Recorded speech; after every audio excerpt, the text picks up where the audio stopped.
We will now resume the hearing. Shortly before the short adjournment, Ms. Quinlivan's internet contact broke. As I understand it, Lord Legate had asked the question concerning the fact that the procedural right doesn't last forever, and there has to be a trigger. Something has to happen to trigger an investigation into a historical death, or there had to be an ongoing investigation. And I think, Sir James, you had commented briefly on that when I drew to your attention that we had lost contact with Miss Quinlivan. Is there anything else you'd like to add about that, Sir James, before we continue? My Lord, I don't think very much. My Lord Legate is, of course, has every right to identify the fact that something has to happen. I think the point that I was principally emphasising was that one shouldn't underestimate the scale of the concern that Parliament would evidently have had when passing the HRA, particularly in the context of Northern Ireland, even if you recognise that something has to happen. And I think I was in the process of giving, by way of example, the fact that there are, as I understand it, currently being, in terms of simply deaths, being investigated by the LIB, something like 1,132 cases involving 1,400 deaths.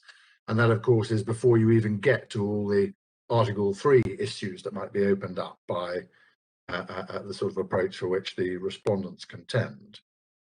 So there is a real practical force to the concerns about, the principal concerns about retrospectivity that we're engaging with.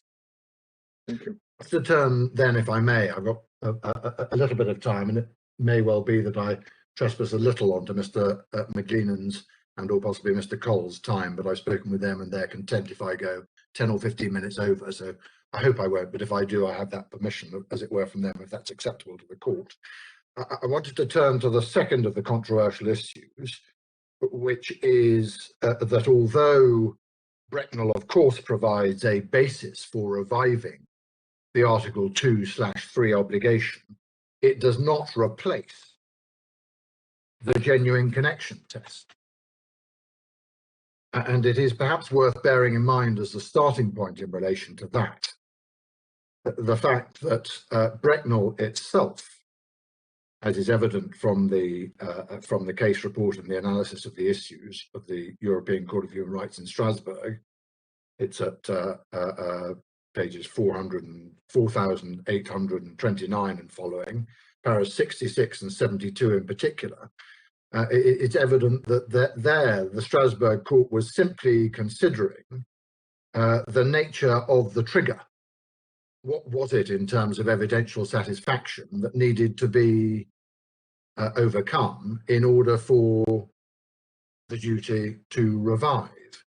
And you see that particularly at para 72, electronic 4831, where you have the now well-known recitation of there needing to be a plausible or credible allegation, piece of evidence or item of information relevant to the identification, and so on. But even that formulation, just to come back to the practical point I started after the short adjournment with, even that description of the practical application illustrates what has in fact happened, particularly perhaps in Northern Ireland, which is that for all of the revival cases, there will be an equal number, possibly a greater number, in which they say, and the argument has to be determined whether or not that test has been met. So to the actual cases of deaths that are being investigated, plus Article 3, plus, you end up having to deal with cases in which the assertion is made that that threshold has been crossed. But the point of principle that I wanted to get to through a consideration initially of Brecknell was to emphasise that Brecknell was not a case where the relevant death occurred before the ECHR was ratified. And bear in mind that it was a Strasbourg case, so that was the relevant date for present purposes, or the date of individual petition matters not. It did not, therefore, touch on the question of the temporal limits of that obligation in circumstances where the death did occur before ratification. So Brecknell is not a temporal limits case. It's simply a case that sets the evidential threshold that has to be crossed. in the relevant circumstances. The case that does address the relationship between Brecknell and the genuine connection test is Janovich. If you just go back very briefly, if you would, to electronic 5093,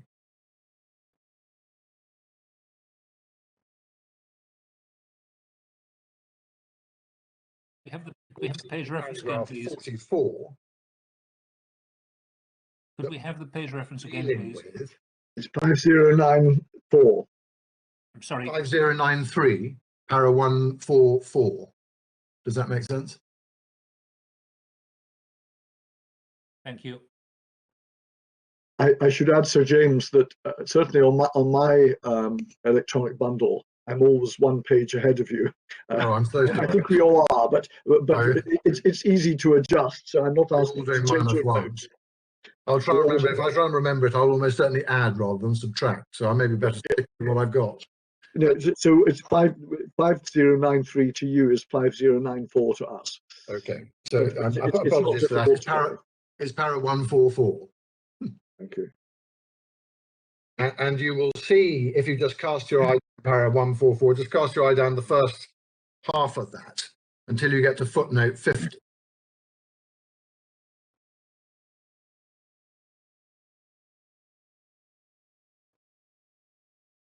And you'll see that what they're talking about, therefore, is Brecknell.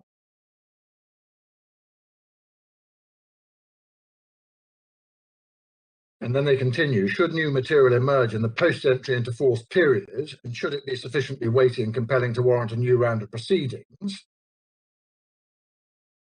So that's the Brecknell test, effectively. The court will have to satisfy itself that the respondent state has discharged the procedural obligation under Article 2 in a manner compatible with the principles enunciated in its case law. So that's the usual Brecknell obligation. However, that's qualified if the triggering event, that's the death, lies outside the court's jurisdiction ratione temporis, because it happens before the critical date. In other words, the discovery of new material after the critical date may give rise to a fresh obligation to investigate only if the genuine connection test or the convention values test discussed below has been met. And what that tells you in terms is that it isn't enough to satisfy the Brecknell test if the death occurs before the critical date. You still have to ask the jurisdictional question, the retrospectivity question, the certainty question, if you will. And you still have to go to the genuine connection test, including its temporal elements and so on. So Brecknell is not enough. And Strasbourg itself has decided to limit, therefore, the convention right, if you choose to analyze it in those terms, by indicating that even though in ordinary circumstances there might be a convention right revived per Brecknell, have a convention right in that sense if the temporal and other conditions for genuine connection are not satisfied.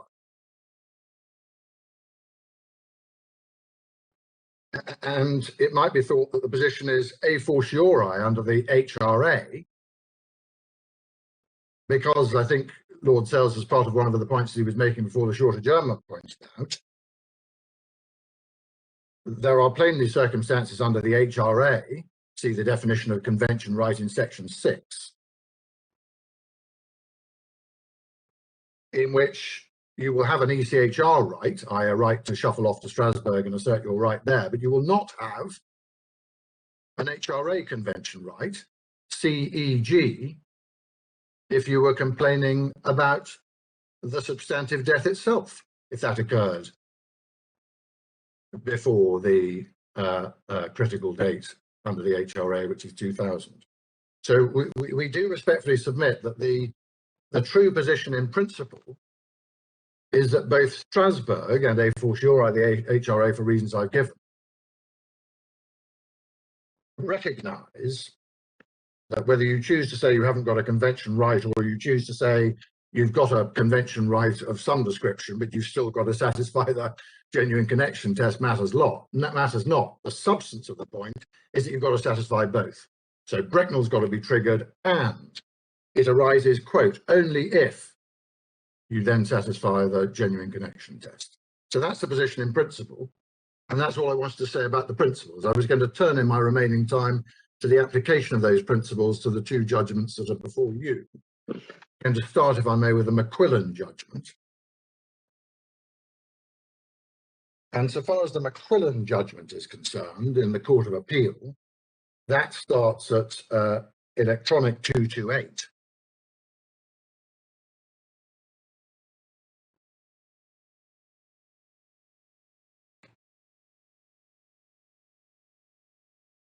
Using my numbering, sorry, can't remember. I've forgotten already whether to add or to subtract. Well, Sir James, just use your numbering and we'll adapt. Thank you very much. Adding or subtracting one is completely beyond me. Anyway, McQuillan, Northern Irish Court of Appeal, 228 on my numbering, and I want paragraph 130 at page 257 on mine.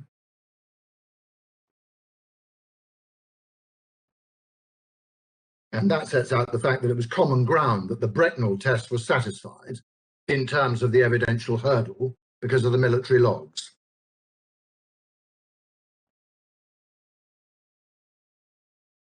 They emphasise it's a considerable hurdle, but it was common ground that it was overcome. But they nevertheless, we submit correctly, then go on at 131 to recognise in effect that the court therefore has to apply the genuine connection test. That's clear from Finucane, it's clear from para 144 of Janovich, and it's plainly right. And then at 132, again we respectfully submit correctly, and in accordance with all the case law we went through this morning, they apply as the critical date for that purpose the 2nd of October 2000, which is the date of entry into force of the HRA. And then they apply that framework. So we respectfully submit that they were right in principle on all of those fronts. And they then apply that framework, and it's in relation to that application rather than the essentials of the framework that we respectfully submit that there are difficulties with the judgment. One sees from 132, just to track through, I hope faithfully, the reasoning, they say that the first limb of the genuine connection test is a matter of principle. The passage of time should carry little, if any, weight in a Brecknell case. Then they say in 133 that 10 years is not an immutable requirement. Guidance is it shouldn't normally exceed 10 years, but it permits a longer period. Then para 135, they repeat the point about it being as a matter of general principle of little, if any, weight should be attached to the passage of time in a Brecknell case. They recognise that 28 years is substantially greater than 10 years, but they say that's got to be seen in the context of no investigation of potential military involvement in the death. Then at 136, they consider the second limb of the genuine connection test, focusing on the fact that there will now be an investigation. You recall that was the fifth of my facts in McQuillan, or my aspects of the facts in McQuillan. And they consider that that satisfies the requirement that a specific or a significant proportion of the procedural steps will have been or ought to have been carried out after the critical date. And their conclusion is therefore in 138 that the genuine connection test is satisfied. And the real punchline is, and generally will be met, they say, in each case which satisfies the Brecknell test. And we respectfully submit that there are four difficulties with that reason. The first is that the court's conclusion that the genuine connection test will generally be met in each case which satisfies the Brecknell test is not, we respectfully submit, in line with the authorities. It appears to be based on reasoning that the passage of time is already in some way built into the Brecknell test. But as I pointed out earlier, the European Court in Brecknell was not concerned with the issue of retrospectivity. In Brecknell, the triggering event took place after the relevant critical date, the ratification of the convention or individual petition. And insofar as the European Court referred to the passage of time, in Brecknell, their references did not relate to the genuine connection test, as that simply wasn't an issue. The European Court was simply noting that the scope of the revised obligation, in other words, what investigation it was reasonable to carry out in the light of the new evidence, may well depend upon the passage of time, which is obviously right. And indeed, I think that was one of the themes that my Lord Legate relied on when considering the very different issues, and my Lord Lloyd Jones in the Court of Appeal as well, in the Al Sadoun litigation. But it goes to that issue, not to genuine connection. That says nothing about the genuine connection test and whether it's satisfied. So it can't be based on references in the passage of time in Brecknell, because they're referring to something different. The relevant jurisprudence, which is focused on retrospectivity and legal certainty and the temporal aspect of the genuine connection test, points we respectfully submit clearly to the right answer and can't be reconciled with that reasoning. That jurisprudence, as we've seen, has consistently emphasized in clear terms the importance of the time that has been passed between the death or other relevant events and the critical date for the purpose of the genuine connection test. Indeed, it's clear from Janovich that that is the right approach and the right focus, irrespective of whether or not there exists new material satisfying the Brecknell criterion. See para 144 of Janovich, and we go back to and give you all of the references collected together in our case at paragraph 93, electronic 3952. But I go back particularly to Janovich 144. We've also given you references to similar reasoning in KU and Finucane in para 93, and I don't go back to those. So that's the first concern about the Court of Appeal's reasoning, respectfully. The second concern is that the Court of Appeal's dilution of the genuine connection test, we submit, is also problematic in principle for two reasons. Firstly, it conflates rules relating to evidential threshold and the substance of any ensuing obligation with rules relating to the entirely different questions of retrospectivity and legal certainty.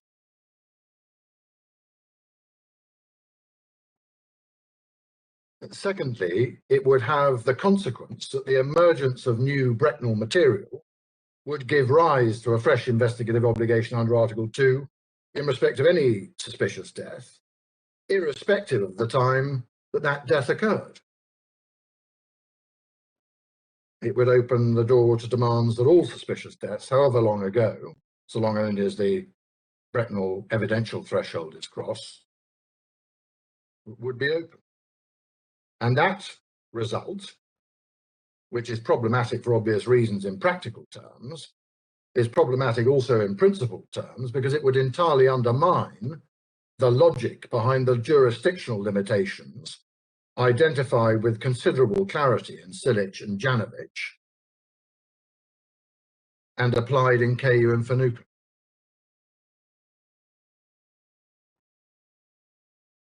And as an aspect of that, and as the third problem with the Court of Appeal's reasoning, we submit that their reasoning and conclusion has the effect of, in effect, ignoring or undermining almost entirely the guidance in principle from the European Court that the gap between the relevant event and the critical date must be reasonably short and should not normally exceed 10 years.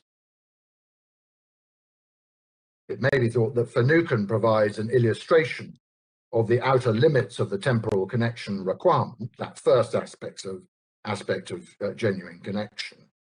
But the contrast with the present case is stark. Irrespective of whether 10 years is or is not immutable, on no view could 28 or 29 years be regarded as being reasonably short.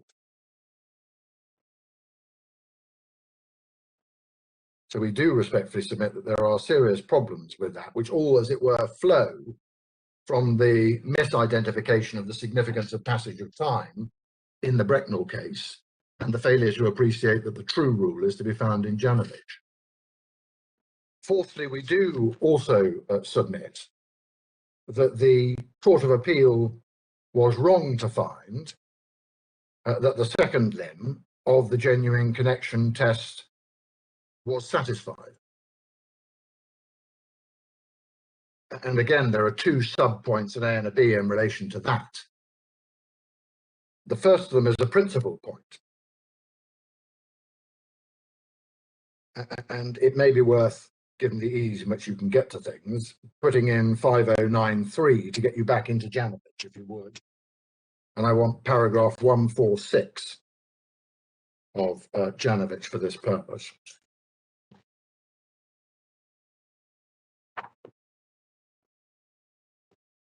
We looked at 144 again for the purpose of the earlier point. Now we're into the genuine connection test and its two components. And 146 starts by acknowledging that the time factor is the first and most crucial indicator of the genuine nature of the connection.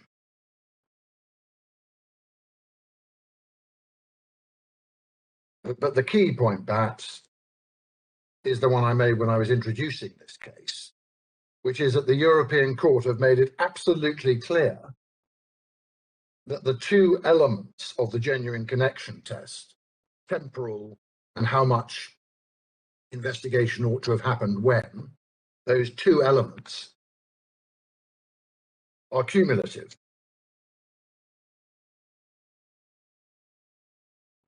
I say that's evident because that's what they say in terms in 148 over the page on 5094. That means you have to make good both if you're seeking to establish a genuine connection test, or to put the same point another way, if you fail either, you're in trouble. So if the temporal connection test is not met, for example, because it isn't 11 years and 8 months, it is in fact 28 or 29 years from the critical date, you don't even get to the second stage. You don't get to the second aspect. And we do invite the court to find that that is clear and expressly stated in Janovich, that time being too long is in effect conclusive. And we would note in that respect, and it's perhaps important to note, because the reasoning of Lord Kerr in Finucane is a little feathered on this point, but it's at least to be noted, we respectfully submit, that there was nothing in the Supreme Court's reasoning in Finucane to doubt that fact. They found in Finucane, you found in Finucane, that 11 years was reasonably short. So the court then went on to consider the second limb. Here, by contrast, the temporal limb is not satisfied. So that's the first difficulty with that finding by the Court of Appeal. They shouldn't even have been in this turf at all. But secondly, we do submit that it places, that their analysis places far too much weight on the fact that an investigation was to take place now. The test, as you will recall from Janovich, is whether or not a significant proportion of the procedural steps required will have been or ought to have been carried out after the critical date. Of course, here, as we know, a significant number of investigative steps were in fact undertaken in the 1970s. The original RUC investigation, the subsequent inquest, the receipt of the intelligence report, and so on. And it might be thought obvious and evident, at least, and if necessary, from the 1973 article I referred you to in the Belfast Telegraph, that the military were candidates from the limited pool of potential candidates for the shooting. That wasn't some new or surprising possibility. So the essence was well known before the critical date many years later. The Court of Appeal effectively discounts these on the basis that there was no investigation of military involvement. Well, true it is, there wasn't.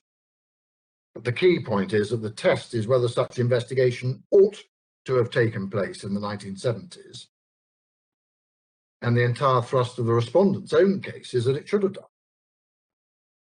So the discovery of the military logs may lend further credence to the theory of military involvement, but the fact is that the theory ought to have been explored by the authorities, indeed, from the outset. And of course, that omission to investigate that possibility would have been enforceable in Strasbourg or anywhere else in the early 70s, and had long since passed by the time of the commencement of the HRA. And in those circumstances, we submit that it can't be said that the most significant procedural steps have, or more importantly, ought to have taken place following the entry into force of the HRA. They should have taken place before. And the mere fact that there is to be a further inquiry is not conclusive or really very helpful from that perspective.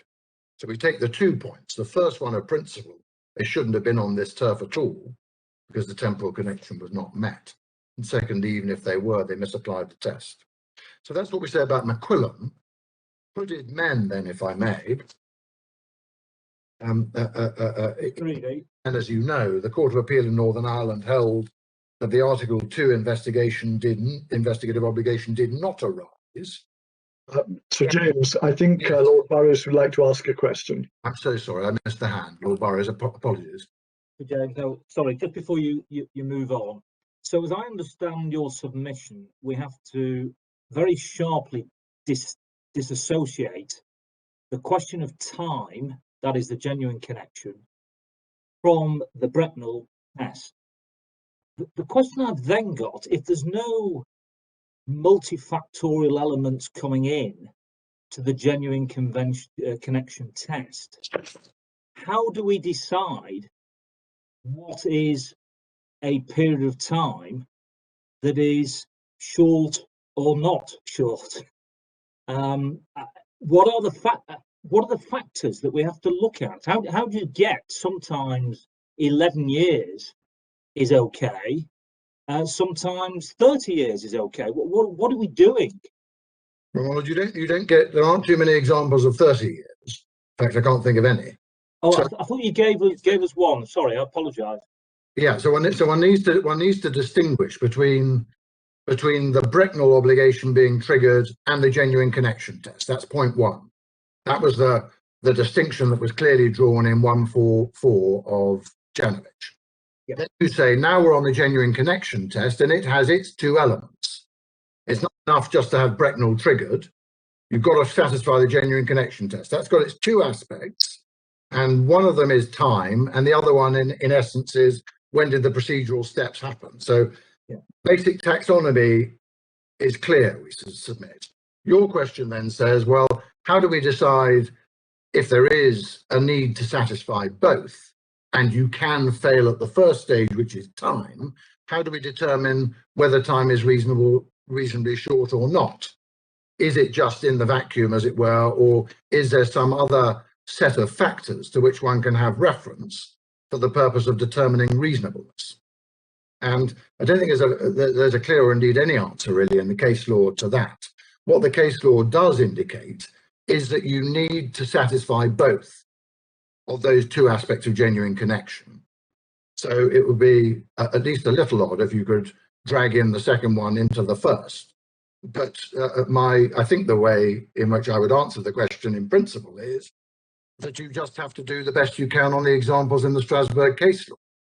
And some time periods will have been held to be reasonably short, and some won't. They went out of their way to say 10 years is the usual yardstick. They identified a case which you saw referred to, I think, at 107 of Finucane, which was an unpronounceable case, I think, from Serbia, in which the period had been 13 years. But then you get to Chom, which was KU in Strasbourg, where the critical date was the date of individual petition. And in that case, without going into the various factors and without blurring the 2 limbs of genuine connection test, they simply held 18 years too long. I mean, it may not be terribly satisfactory in principle, but that is what they do. And sometimes, in fairness, one goes back to past case law to give you examples of where things might sit within the range. And no doubt if there is a doubtful case, well, one may be able to drag in other factors or not. But it's really the case law to get the examples. So as I understand the answer, and I'm sorry, I misheard when you said 13. I thought you'd said 30. I thought it was a little bit off. No, 1-3. That's quite a big mispronunciation by me if you thought 30. There. There's 107 of Finucane. I'll find it. Yeah, but it sounds to me as if what you're saying is quite categorically there's no connection between, if you like, the ease of overcoming or not overcoming the threshold test for Brecknell and the question of time. Time is entirely separate. I left the door a little ajar because I can see Lord Legate having a think. But I left the door a little ajar in cases where you might be on the boundary and worrying about it. But the one thing that is absolutely clear is that if you fail the temporal connection test, that's the end of it, because they're cumulative conditions. It was 107 of Finucane that I had in mind, 4712, Mladenovic and Serbia, 13 years, 13 years, and that was fine. And so you have the contrast, as it were. Finucane 11 and 8 months, okay. The Serbian case, 13 years, okay. Chong, 18 years, not. Which rather suggests that the dividing line is somewhere between those periods. But I'm not a terribly wonderful principled answer to the question you asked by reference to what factors does one determine and can one determine the temporal connection and its reasonable rather shortness. Yeah, I mean, the sort of analogy I was thinking of, normally when we think about limitation periods, you either have an absolute cut-off laid down by Parliament, or you have something like laches in equitable doctrines, where one's looking at underlying justice and equity for various principled reasons. But you're saying to me that there's just nothing of that kind here at all. It's in a sense, it's more like an absolute cut-off, but not always. Well, it is in principle either reasonably short or it isn't. As I say, I leave the door a tiny bit ajar in cases which might be on the boundary. If you pass it, you don't pass it.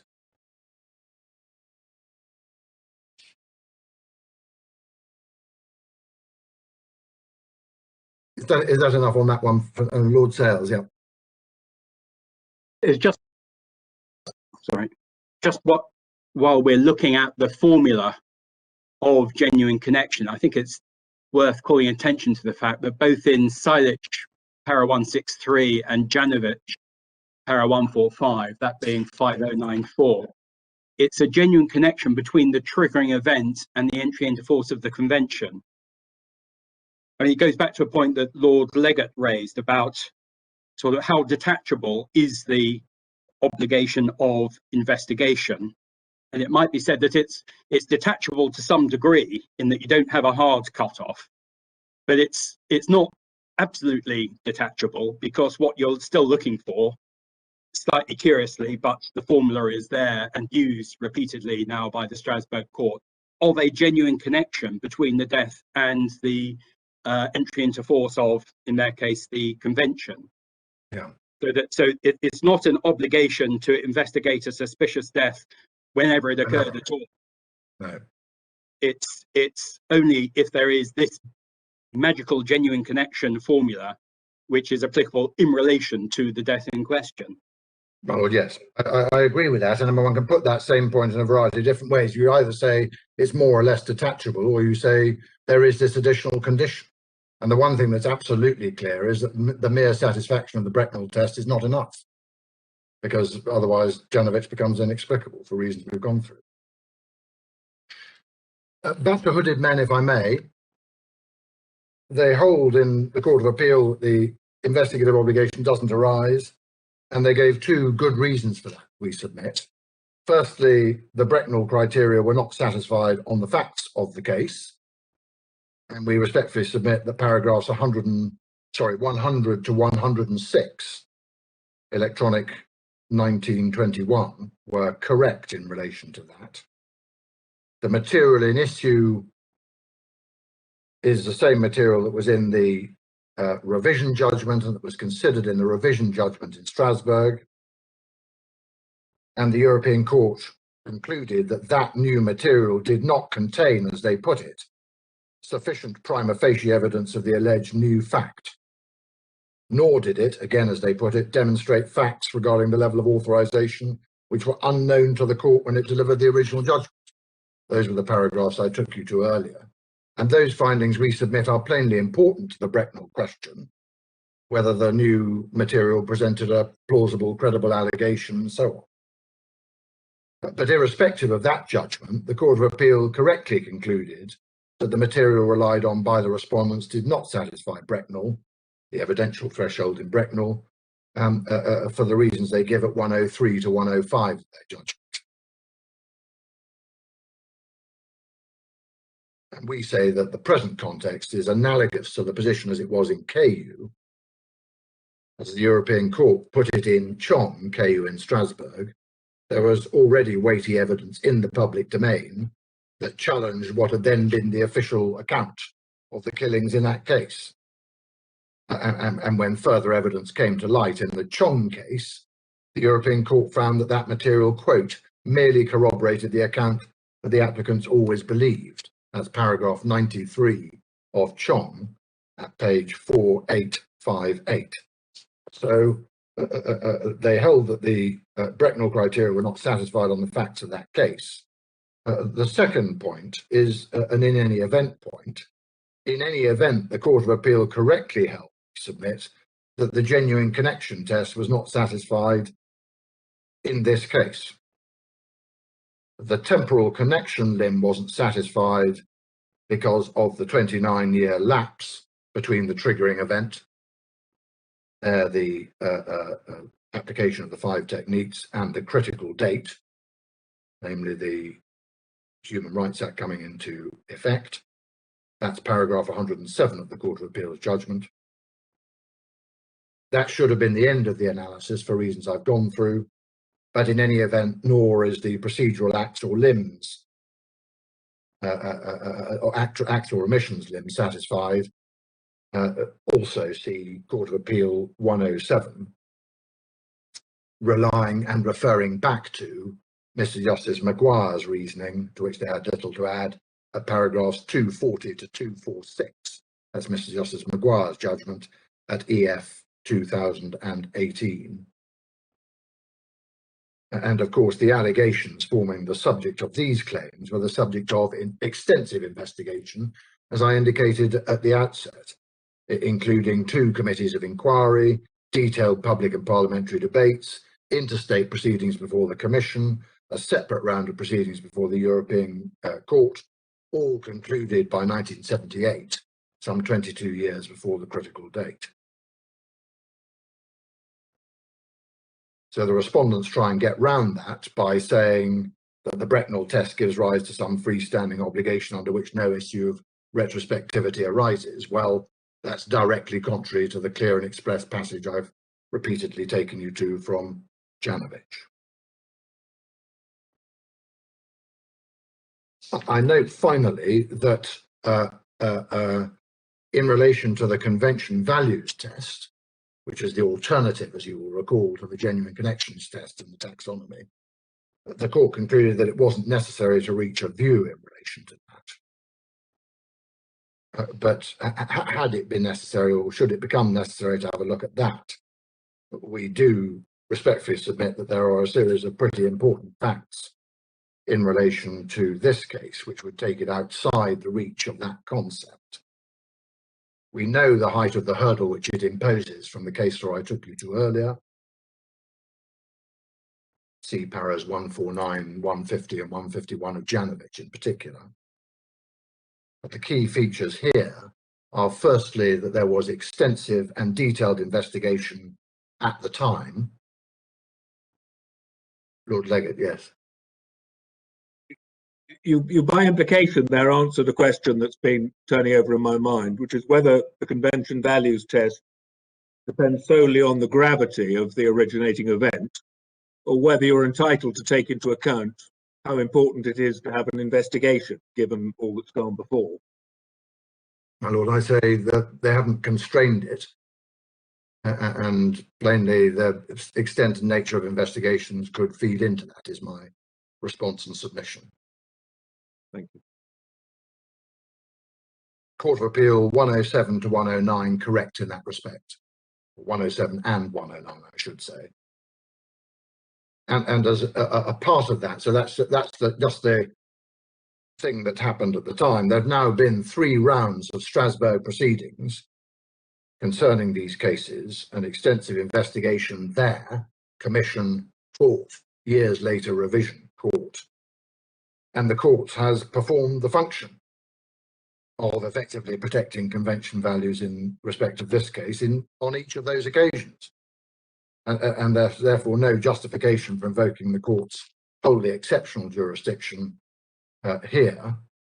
But in any event, and finally, to just trespass onto the clear position from Janovich, we submit that the underlying conduct does not give rise to the sort of level. It's always a bit invidious distinguishing between various degrees of inappropriate conduct, and it was plainly inappropriate conduct, as you see from the court's findings, but it doesn't reach the level of genocide, war crimes, or other crimes against humanity, which would attract no limitation period as a matter of international law, which was the justification for singling those out, as you will recall, in 150 and 151. I also submit that when you're considering the seriousness of the conduct itself, it is possible to factor in the legal fact that convention values can themselves, in principle, alter over time. That is inherent in the living instrument doctrine, and was, of course, acknowledged expressly in the Sel-Mooney case, which the Court of Appeal referred to at paragraph 75. But the significance of that, it might be thought, is that the conduct and any deficit in investigation occurred in the early 70s. And the European Court has spoken conclusively about the nature of the convention values at that time. And for good measure has now decided not to reopen that issue in the recent past in the revision judgment. And you'll recall that the key purpose, or a key purpose, of Ireland's application to invite them to revise the judgment was to change the thing that had changed between the Commission and the court's rulings in the 1970s, with the court disagreeing with the Commission that this amounted to torture. But the key point is that the convention values at the time were conclusively dealt with. How should that be characterized? Was dealt with by the court by reference to the movable feast under the living instrument doctrine, by reference to the convention values at the time. And it's neither necessary or appropriate, we submit, particularly it might be thought having regard to the strong and frequently recognized legal, including European court policy of legal certainty, neither necessary nor appropriate to make findings as to whether today it would or wouldn't be characterized as torture. One can see all sorts of arguments in relation to that, but neither necessary nor appropriate to make those findings for the reasons I've given. So we do respectfully submit that the restraint shown by Sir Donald Deaney on this issue was a proper restraint.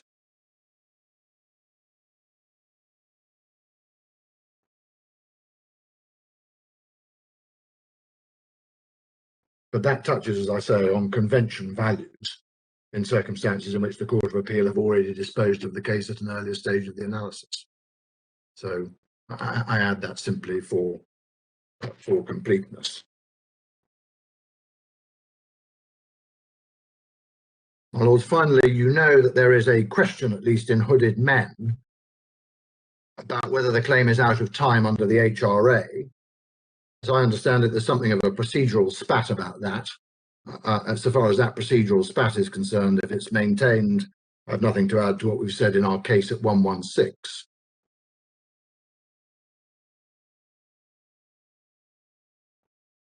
And we've also set out in the case our submissions and arguments in relation to this issue. You know that the starting point under the Human Rights Act in section 7.5 is that proceedings have got to be brought before the court within a year of the act complained of, or some longer period that the court considers equitable in the circumstances. That's the true limitation period under the HRA. Clearly, the 1 year period has passed, and we submit that the respondents would have known since at least 1978 that the government did not intend to carry out further investigation because it had made that known publicly. And the proceedings are then not commenced until 2015. So even if you took the time as running from the date of the new material that they seek to rely upon from the National Archives, as you'll recall from my introduction to the facts, the relevant start date for that is April 2003, and they started their proceedings in 2015. Oh yes, Lord Sales, sorry. But why wouldn't the start date be the transmission of the RTE programme in 2014? That's the first time anyone actually appreciates that there is this additional material, isn't it? So if they are entitled to rely on the Bracknell form of obligation, why wouldn't that be the relevant start point for the Section 7.5 duty? Well, my lord, I think the answer to that is that they would have known, our case is that they would and should have known that no further investigation was taking place from way back when in the 1970s.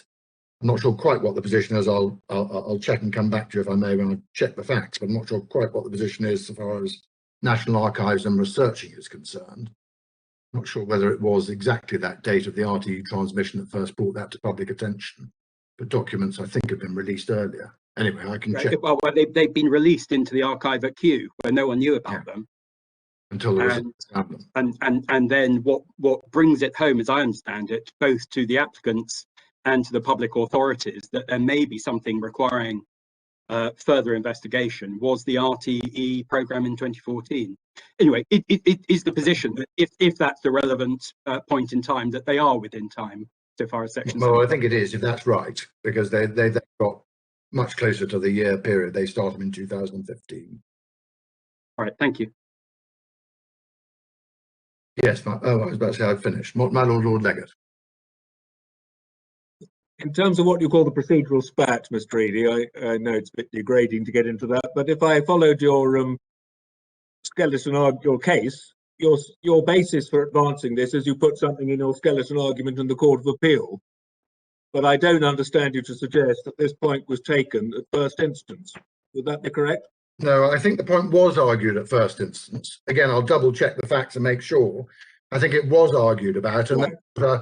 There was a question, and there may be differences between the two cases about whether a particular form was put in or wasn't put in by the other side, to which ours would have been responsive. I see. So that's what I meant by the complication of a procedural spat. I see. So was that, you say it was raised from the beginning in both cases? I think I'm right in saying it was, yes. Okay.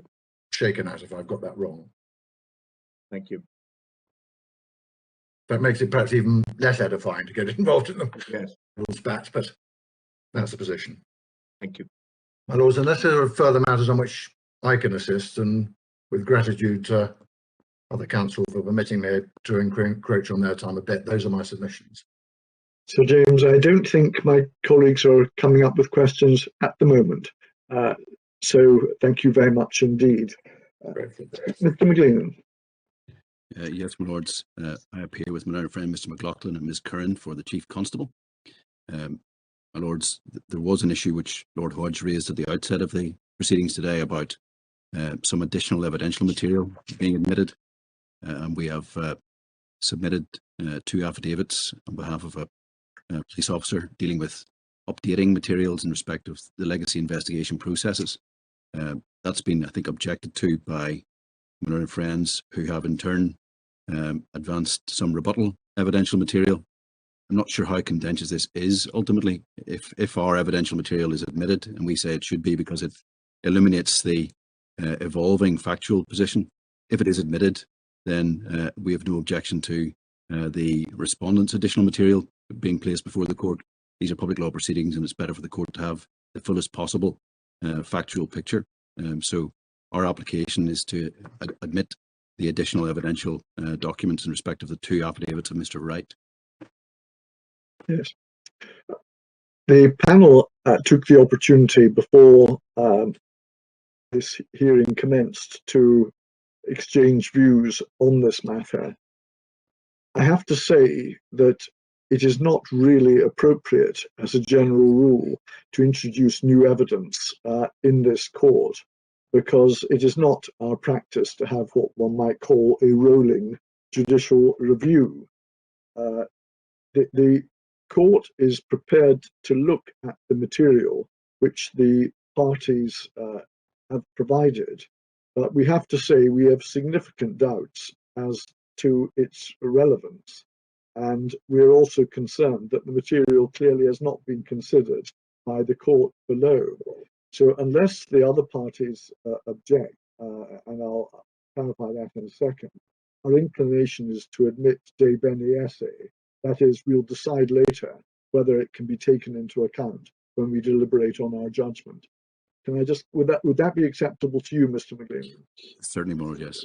Would any of the other parties object to that course of action? No, my lord. No. Well, that is what we'll do. We'll admit the material from both parties de bene esse. Thank you. Very good, my lords. I intend to approach the submissions by dealing with the factual and statutory background in some detail before turning to our submissions on Article 2 independence. It will be apparent to the court in any event that the extent to which the court has to grapple with the Article 2 independence issues in part depends on the court's determination of the case advanced by my learned friend Sir James Eadie. In the event that Article 2 is not in play, plainly the court will have a narrower remit of issues to address in respect of police independence. There will be some common law points, issues about legitimate expectation and rationality. But in the prospect that the court finds against the argument advanced on behalf of the Secretary of State, we will deal with the issues in the round and address all points in respect of Article 2 independence. Can I start, my lords, with a reference to the Belfast Agreement, which you will find in the electronic bundle at page 9873. The Belfast Agreement was the multi-party agreement between the Northern Ireland political parties involving the Irish and British governments, which was reached in 1998 and which brought an end to the political conflict in this jurisdiction. It dealt with many issues, but one of the issues which it grappled with was the vexed question of policing in this jurisdiction. And you will see if you go to section 9 of the document, that's electronic 9898, that the agreement deals specifically with the question of policing and justice. And in paragraph 1, you will see a reflection there of the background context of policing, the history of deep divisions, the hurt and sacrifice involved by many individuals in the context of policing. And the multi-party agreement records that the parties to it believe that this agreement provides the basis or the opportunity for a new beginning to policing in Northern Ireland, with a police service capable of attracting and sustaining support from the community as a whole. So that's an important concept, the concept of the new beginning to policing, a fresh start, a forward-facing police force for the future of the community. You'll see at paragraph 2, the participants to the agreement recognising the need for a change to policing structures, to set in place arrangements that are professional, effective, efficient, fair and impartial, free from partisan political control, accountable both under the law for its actions and to the community it serves, representative of society it polices, and operating within a coherent and cooperative criminal justice system which conforms with human rights norms. Again, these are the underlying principles which the political parties, the British Irish governments, set in place at that juncture. But the agreement didn't provide a full blueprint for future policing. You will see in paragraph 3 a reference to an independent commission being established in order to make appropriate recommendations for future policing arrangements and to look specifically at the need to encourage and engender widespread community support. And you'll see in paragraph 6 that the implementation of the recommendations from that body were to be discussed with the political parties and with the Irish government. And then there are terms of reference again, an Annex A to the Belfast Agreement, which specifically set out the terms of reference for this commission. And I won't take you through that, but again, you will see that this was designed to ensure a police force that was fit for the future and enjoyed the support and confidence of the entire community. Pausing at that juncture, it's useful to look backwards from 1998 to the statutory structures that were in place for policing prior to the 1998 agreement. And if you turn to electronic 5654, you will, probably by adding a page number, find the Police Act Northern Ireland 1970. And this was the governing statute that applied for policing in Northern Ireland until the reforms took place post the Belfast Agreement. So this is the statutory scheme, and you'll see from section 1 and 1.2 that the body of constables were subject to the oversight and authority of the police authority in Northern Ireland. The chief constable is accountable through that mechanism. If you look to 5661, you'll see section 15, which again contains an obligation for the chief constable to report to the police authority, but he was enabled and facilitated not to disclose matters if the public interest permitted him to do so. If you're moving back in that document to sections 12 and 13, you will see that police complaints were handled internally. Cases that were thought to affect the public interest went to a tribunal, and the tribunal reported back to the chief constable. So the oversight mechanisms in the police prior to the reforms introduced in 1998 were limited, subject to a police authority which had a capacity to call for reports which could be objected to by the chief constable. In addition, there was a significant role for the Secretary of State. Where there was a public interest or national security issue in play, the reporting channels were to the Secretary of State rather than to the police authority for Northern Ireland. So the scheme at that time, and in due course the court can look back and compare what we have now with the statutory reforms that were introduced in 1998, 2000 and 2003 with a scheme that applied in 1970. And that's important because that reflects and bears upon the agreement and the commission that reported and designed the new mechanisms. So one can see immediately the limited accountability mechanisms, the prospect for loss of community confidence, and the absence of local political oversight in the policing schemes that applied at that time.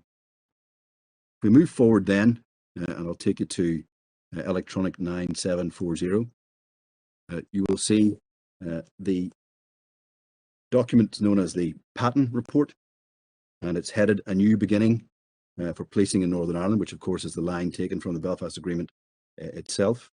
And the Patton Commission was a body of experts which examined policing in this jurisdiction in the round and made a series of diagnostic findings and recommendations. And I'll highlight for you some of the features of that. It's a useful document insofar as at page 9743, it records in paragraph 1.1 the terms of the Belfast Agreement that I've already identified. It notes that agreement was put to separate referenda, North and South, with 71% of the people in North of Ireland voting for it, 95% in the Republic of Ireland voting for it. It was democratically endorsed on the both jurisdictions on the island. You note also at 1.2, again, a detailed diagnosis of the policing problems that were at that point very clear to the Patton Commission. The policing was at the heart of many of the problems that politicians have been unable to resolve, hence the reason why they were asked to conduct the process. At 1.3, you will see reference to the need for consent in order to neutralise contentious policing right across the jurisdiction. And it highlights the historical context and identifies that the roots of the policing problem go right back to the very foundation of the state of Northern Ireland in the first instance. At paragraph 1.7, you'll see the Patent Commission setting out a statement of its values and the need for a fresh start with respect to policing. It cites the need for a forward-facing process that does not expend its focus entirely on the past. And you'll see again at 1.8 the reference to the need for a new beginning in respect of policing. The Patent Commission looked at the issues of policing accountability, which I've already alluded to. And if you turn forward to electronic 9764, you'll see a discussion of democratic accountability at paragraph 5.5. And here you'll see reference to the structures set in place by the 1970 Police Act, which I've referred you to a moment ago. You'll see at the bottom of that page reference to the police authority members being appointed by the Secretary of State, the problems of obtaining a representative membership by that method. 5.6 refers to the fact that the Secretary of State is much more directly involved where security situation issues are in play, and that the Chief Constable effectively served two masters, his policing authority and his Secretary of State. Paragraph 5.7 was recognised this was not a basis for democratic accountability in the sense of the police being subordinate or responsible to the community in Northern Ireland. The difficulties with the 1970 structure are looked at more closely at paragraph 5.10, again identifying the statutory features that I've already highlighted to the court. The Patent Commission made a series of very extensive recommendations, over 120 in total, and you will see those from electronic page 9849. And the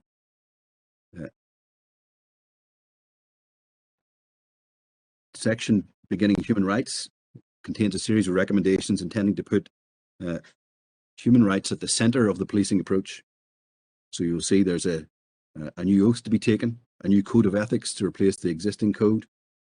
Lawyers with specific expertise in human rights are appointed to the staff, and the performance of the entire police service is to be measured against contemporary human rights standards by the policing board.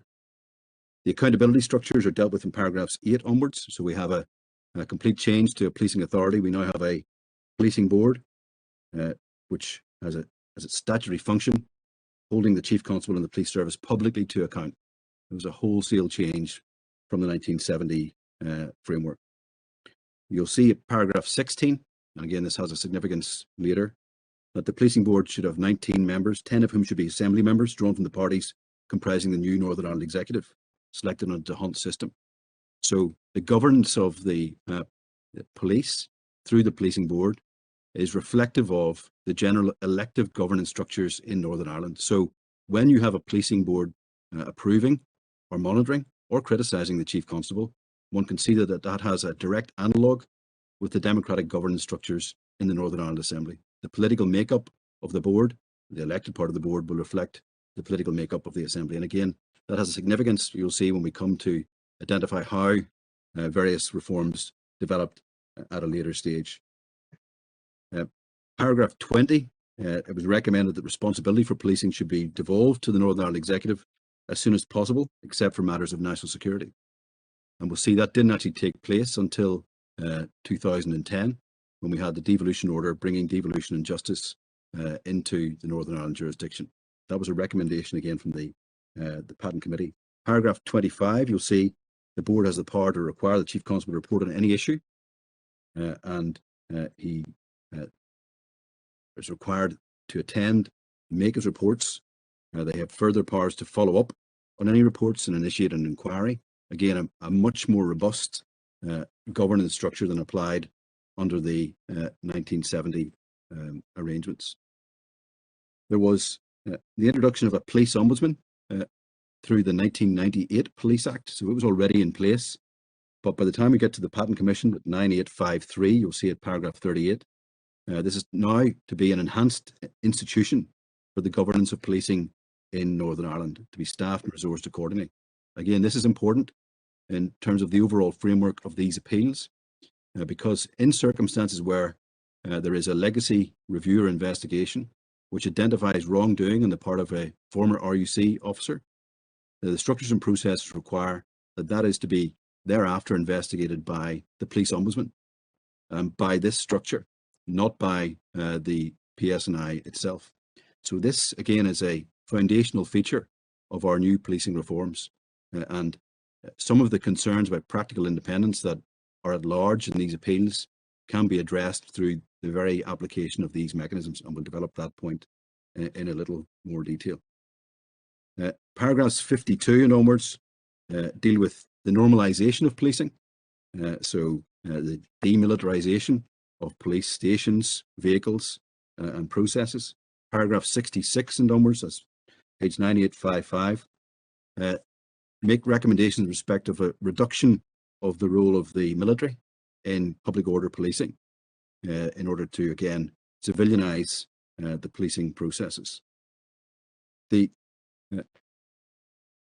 structure of the police service is dealt with from paragraphs 94 onwards, and there's an important recommendation that special branch should be reformed. Again, you will see from the various documents in the case that there are issues and concerns about the role of special branch historically and in investigations.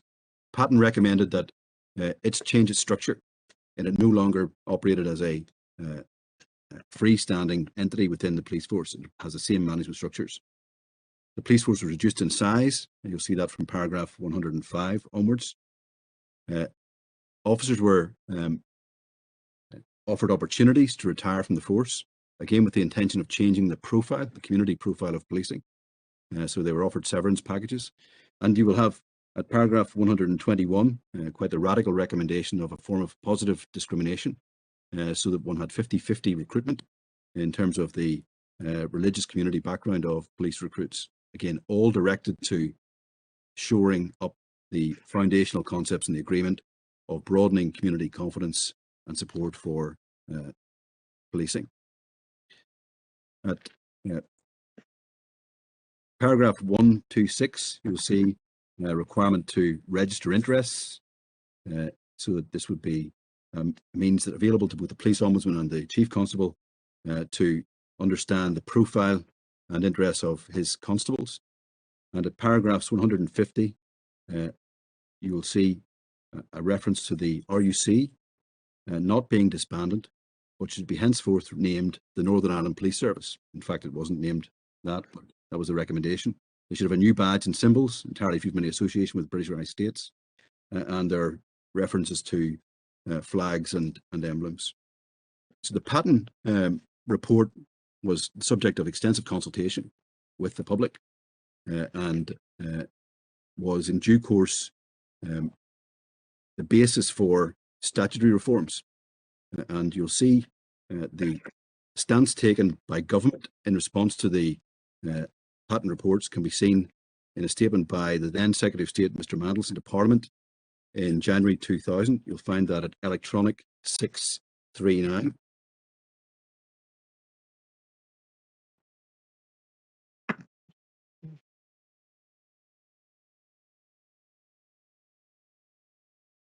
This is his introduction to Parliament of the Patton report. And again, the court can read this document as brief in full, but one of the key points that Mr. Mandelson was making was the need to ensure that, and this is at the top of, sorry, it's at page 640.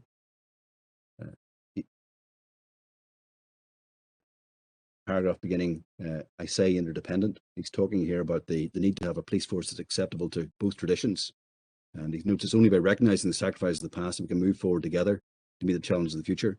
And we determined the police in Northern Ireland should be the modern, representative and effective, and no longer the fulcrum of antagonistic debate. The underlying sentiment was to create a police service that was not itself something that engendered partisan political debate. A very difficult task. The contention was, on behalf of the Secretary at that time, the Patton recommendations were likely to achieve that objective.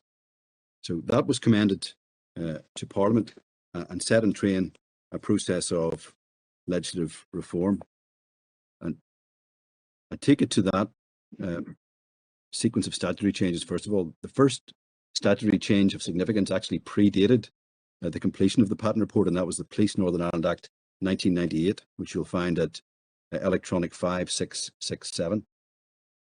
And this statute, lots of the provisions are now repealed, but Part 8 of it, Part 7, introduced police complaints and disciplinary process, and Part 8 introduced the Office of the Police Ombudsman for Northern Ireland. And so that was brought into play just prior to the completion of the patent process. Also of significance in that act was a facility under Section 41 for the Chief Constable or the Department of Justice to call upon Her Majesty's Inspector of Constabulary to conduct a report into issues in respect of policing in Northern Ireland. And again, that features in these appeals, because one of the things that happened was that both the Department of Justice and Chief Constable called in the HMIC to inspect in respect of complaints about the operation of legacy reviews by the Historical Inquiries team. And that facility for calling in HMIC is one that is still deployed today. Very recently, we have had deployment of the HMIC in respect of controversy in terms of politicians observing coronavirus regulations at funerals. And the mechanism still operates in order to address those kinds of issues. The more fundamental reforms were introduced by the Police Northern Ireland Act 2000. You'll find that at electronic 4180.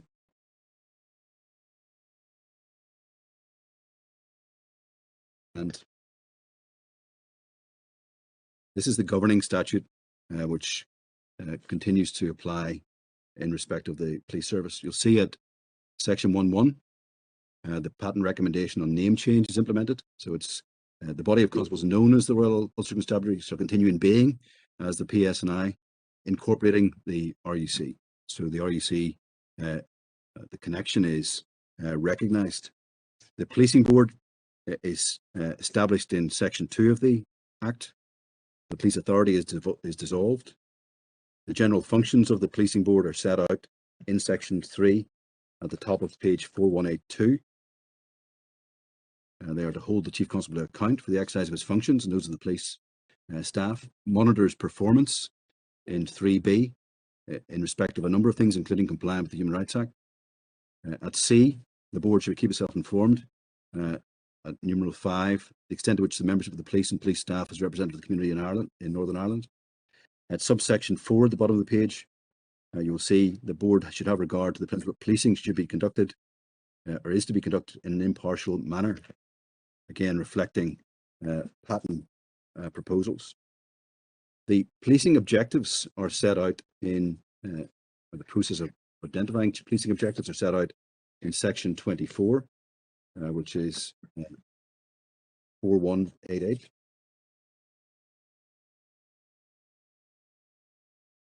So the Department of Justice sets out the policing objectives. Before determining them or revising them, you'll see the department should consult the Chief Constable, the Ombudsman, the Human Rights Commission and the Equality Commission for Northern Ireland. The duty of the police and the general functions of the police are set out at Section 32. And you'll see this at page 4193.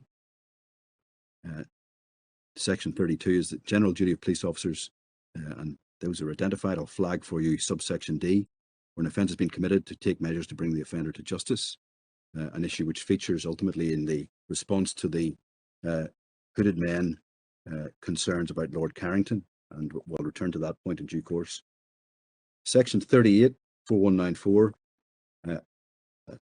contains a new attestation or oath for constables to uphold the values of human rights, equal respect and respect for traditions and beliefs, and so forth.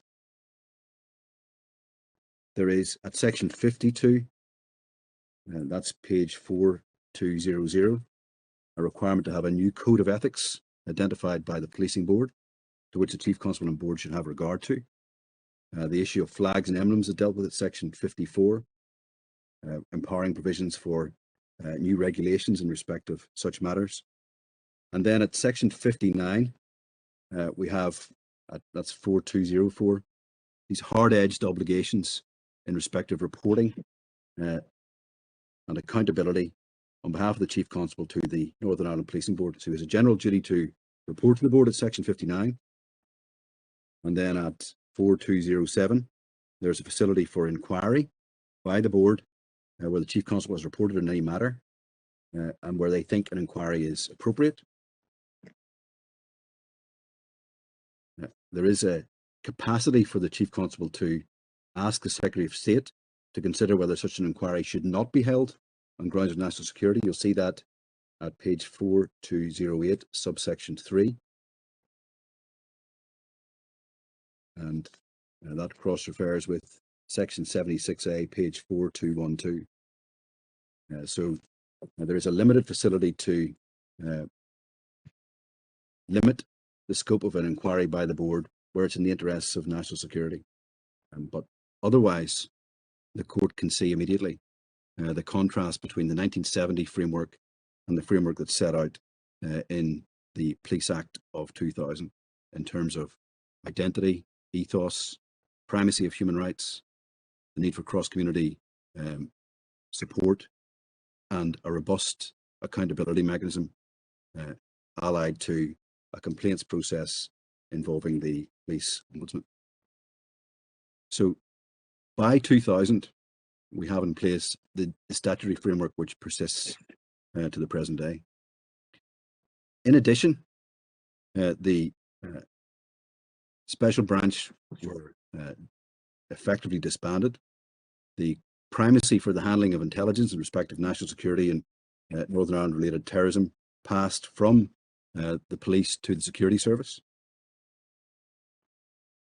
We thereafter had the devolution of policing and justice in 2010, and I don't think you need to go to it, but the reference is at 5549. These modified statutory provisions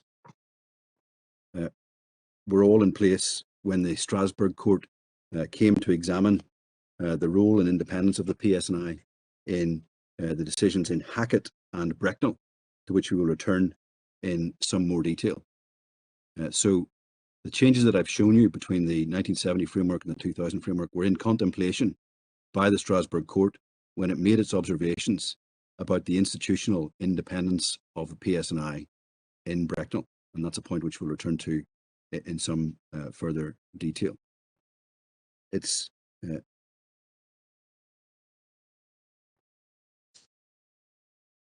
feature of the Belfast Agreement, which we've just touched upon, that it and in large measure the Northern Ireland Act, which followed upon it, were forward-facing instruments. One key issue which the Belfast Agreement did not grapple with directly was the legacy of the past. There is a glancing reference to it in a section called Reconciliation and Victims of Violence in the Rights section. I don't need you to go to it now, but for the record it is at 9894, and 2 paragraphs touch on the question of reconciliation and victims. But at that time, the issue of legacy investigation was not addressed in the Belfast Agreement. It's also the case that the Northern Ireland Act and the Human Rights Act, which came into place, or came onto the statute book at almost exactly the same time, were considered to be tandem pieces of legislation. So we have the constitutional provisions in the Northern Ireland Act allied to the Human Rights Act as enacted in 1998. The Human Rights Act, of course, at the time was also considered to be a forward-facing prospective statute by virtue of section 22, subsection 4, as Mr. Eady has alluded to earlier today. At the time that the reforms were being introduced and taking effect in Northern Ireland, we had a series of judgments in the Strasbourg court in cases which have become known as the McCare group of cases. And these judgments all related to the actions of security forces in Northern Ireland in the 1980s and 1990s. So the cases of Shanahan, Jordan, McCare, all involved actions on the part of the police or the military. Insofar as there were questions of independence arising, they related to the RUC, investigating the RUC, and they had no bearing on the PSNI, which of course did not exist until after 2001. And the court can identify the importance of those Strasbourg cases by reference to one example is the decision of the Strasbourg court in McCare. You'll find that at electronic 8907.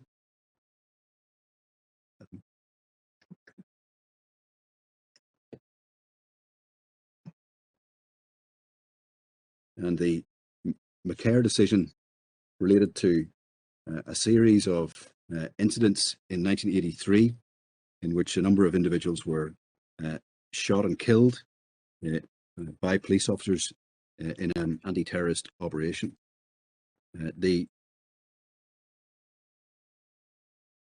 Among the issues raised by the applicant in the Strasbourg court was the question of the independence of the RUC in terms of investigating the actions of its own officers. And unsurprisingly, in light of contemporary jurisprudence, you will see at page 8957, the Strasbourg court dealt with the issue of independence, recognised that this was a case where the investigation into killings by RUC police officers was headed and carried out by other RUC officers. There was some independent oversight by way of the ICPC. They would have had some involvement, but the court's finding was that there was nonetheless a hierarchical link between the officers in the investigation and the officers subject to investigation, both of whom were under the responsibility of the RUC Chief Constable, who played a role in process of instituting any disciplinary or criminal proceedings. So this case and the others upon which judgment was given at that time were of a character that involved cases of the RUC investigating the actions of its own officers in the context of a statutory framework with very limited accountability, governance and oversight. And the findings on institutional independence in respect of those decisions, we say, are of some relevance to the analysis which we engage in respect of the contemporary jurisprudence, but only because they provide a helpful contrast or foil for the scenario which we deal with, which is not about RUC officers investigating the RUC, but about the new Police Service of Northern Ireland engaging in review or investigation of legacy cases, some of which will involve the actions of RUC officers. So McCare is an example, and the others are to similar effect, and they involve, in the main, direct instances of the police officers investigating their own organisation, a classic case of lack of institutional or hierarchical independence. The McCare group of cases in the early 2000s gave rise to two connected and highly relevant consequences. The first was the decision in McCare in the House of Lords. McCare in the House of Lords grew out of McCare in Strasbourg. In effect, what happened was the applicants returned from Strasbourg with their finding. They challenged the redress mechanisms put in place by the government. They contended that they were in breach of Article 2 of the Convention in the domestic courts under the Human Rights Act, and they failed. They failed on the basis that in domestic law, the Article 2 rights were not engaged because the retrospectivity facility did not apply in domestic law. Hence, we had the decision in McCare 2004, which Mr. Eadie has opened to the court today. So there's an organic link between these cases, and they exposed the difficulty of trying to assert retrospectively in domestic law convention rights, which at that time were not understood to have any detachable application. The second relevant consequence flowing from the McCare group of cases was the Committee of Ministers' oversight of a package of measures which were put in place in order to address the criticisms and findings of the Strasbourg court. And there were a range of responses to the critique developed in the McCare group of cases, but one of those was to put in place a cold case review facility in policing. So police established something called the Serious Crime Review Team, which later became the Historical Investigations Team, in order to review cold cases. And these were the subject of ongoing supervision and scrutiny by the Committee of Ministers in the Council of Europe.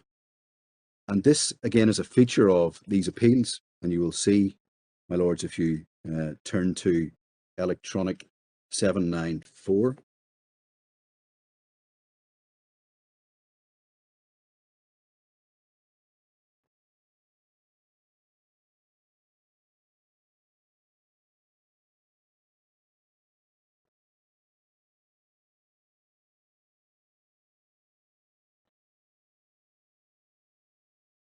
A series of documents here which involve resolutions and reviews by the Committee of Ministers of the policing response to the criticism in the McCare series of judgments.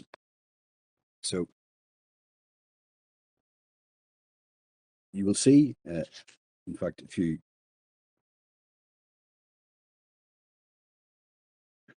could you refer to the page number again, please? Sorry, my lord, if you could go to 790. 790.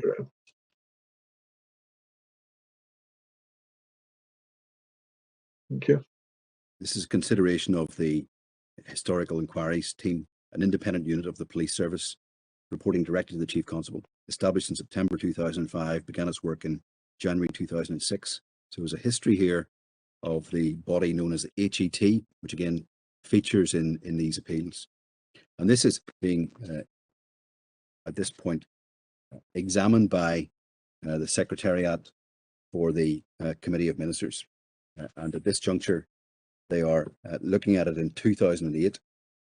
And one of the issues they're examining is whether or not this facility of historical inquiries is fit for purpose in terms of delivering independent reviews of cases.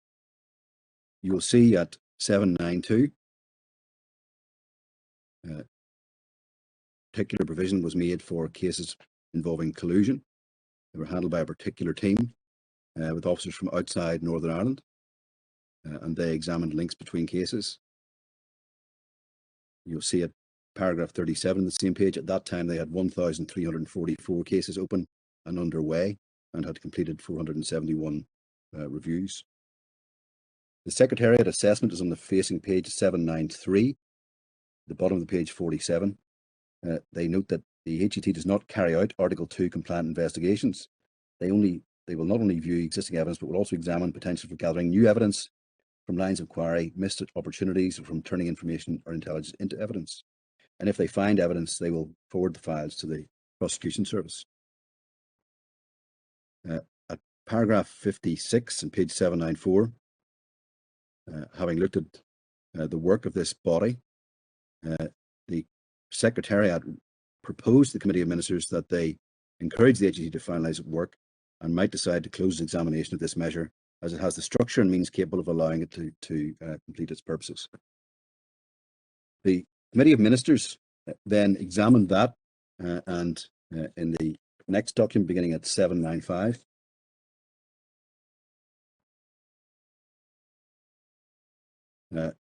reached an interim resolution deciding to close its examination of the HET. You'll see this at page 797, as it had the structure and capacities to allow it to finalise its work. So this element of the state's response to the McCare group of cases, which involved the assessment of historical cases, was reviewed by the Committee of Ministers, and they considered that it was appropriate to close their examination of it in 2009. However, there was an ongoing critique of the work of the HET, and you will see reference to this in two academic reports published in 2009 and 2012. The first can be found at electronic 858. This was a research document published by an academic in the University of Ulster.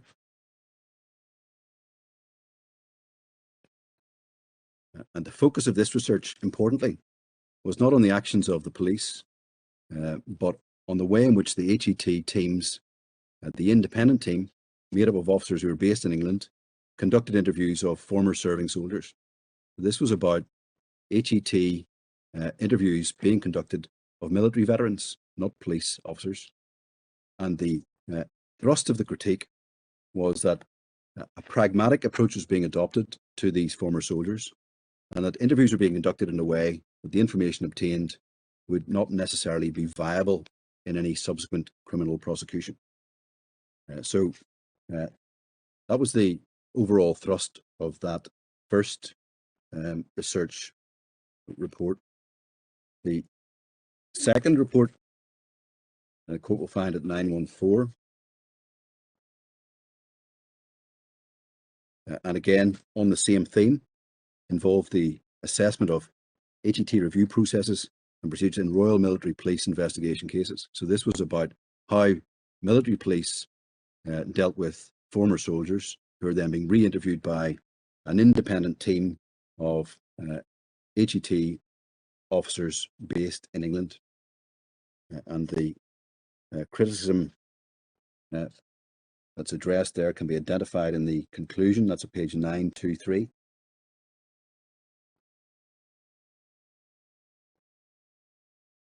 The critique in the final paragraph is the focus of the paper is the independent team set up by the HET to examine all RMP cases. It's made up of retired police officers from outside Northern Ireland. This raises questions about the ability and or perception of the HET to undertake impartial, effective investigations in cases involving state agencies. So this is about something very different than PS&I investigating police officers. This is about actually English-based officers who are considered to be independent investigating former military operations. Nonetheless, this critique had a strong resonance in the political sphere and in terms of the policing board. The response to that was again to engage one of the Belfast Agreement facilities of external oversight. And the Department of Justice and the Chief Constable used Section 41 of the Police Northern Ireland Act 1998 to call in an inspection. So this facility was exercised. You'll see the report from that is at page 927, EF 927. The terms of reference are at 931. And you'll see the reference at the top of the page to Section 41 of the Police Northern Ireland 1998.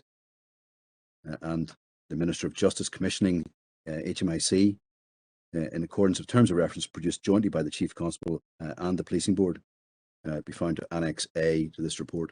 So again, stepping back, the governance arrangements put in place originally through Patten and the 2000 Act provide a facility for the introduction of the HMIC to conduct a review of the criticisms that have been made, not of PS&I investigating RUC, but of some HET officers investigating the actions of the military. And this report is, again, quite important because it examined the actions of the HET against Article 2 standards. And it's important to note that this investigation took place in 2013. There's a follow-up report in 2015. The task was to assess against convention standards, but this report did not conclude that HET, even in that context, breached the Article 2 standards of independence. It identified 3 specific areas of concern, and I'll identify those for you. First, that there should be a process of ensuring that intelligence is quality assured and checked. Second, that there should be conflict of interest checking in terms of the personnel who are involved in historical inquiries. And third, that former RUC officers should not be part of any investigation team which is looking at a state shooting. Those recommendations can be found in page 996 recommendation 11, that the HET should implement an independent audit to verify the state of the benefit of all appropriate intelligence held by PSNI. Recommendation 20, that's 1018 at the bottom of the page, should make sure that they introduce a policy about the deployment of staff to state involvement cases, including the vetting of staff regarding previous involvement in cases, in order to safeguard the independence of investigation. So, intelligence verification, conflict of interest. The Chief Constable of PSNI accepted these recommendations. The HET was suspended. It closed in 2014, and you'll see a reference to that in communication to the policing board. You don't need to open it necessarily, but it's electronic, page 1058. And these developments, the critique by HMIC, were themselves the subject of further consideration by the Committee of Ministers, and we'll return to that. So all of this is also subject to external scrutiny on the international plane. The HET investigations of military cases were stopped during this process. The HET was wound down in 2014, and it, because of additional budgetary cuts, did not resume its work. And again, the reference for that is electronic 395. I don't ask you to go to it. As these developments emerged, they were also subject not just to HMIC scrutiny, but also to the scrutiny of the Northern Ireland Policing Board. And I invite you to turn to electronic 1069. The Northern Ireland Policing Board, I've shown you that as a structure developing out of the statutory reforms in 2000, is composed of political representatives and a broad section of community interests. And the political representatives mirror the composition of the Northern Ireland Assembly and the Executive.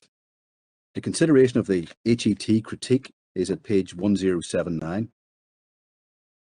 And you'll see, again, I won't read it, but there was a oversight discussion of the criticism of the HMIC, consideration of the capacity for compliance with Article 2, and questions about public confidence in the HET. So all of those issues were under the scrutiny of the body set up by the post-pattern statutory framework.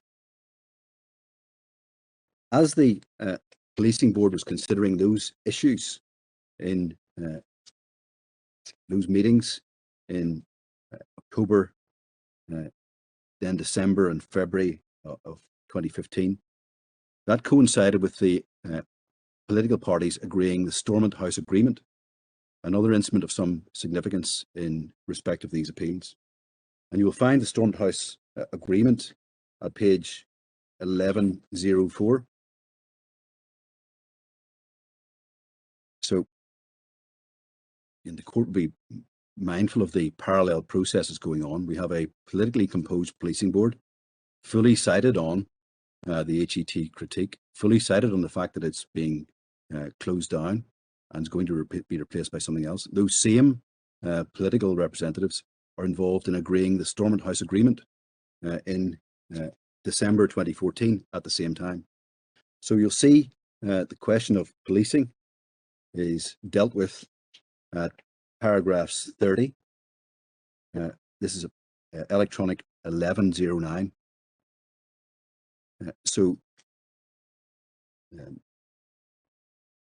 Well, perhaps if you're looking at 1108, you'll see it begins under the heading, the past.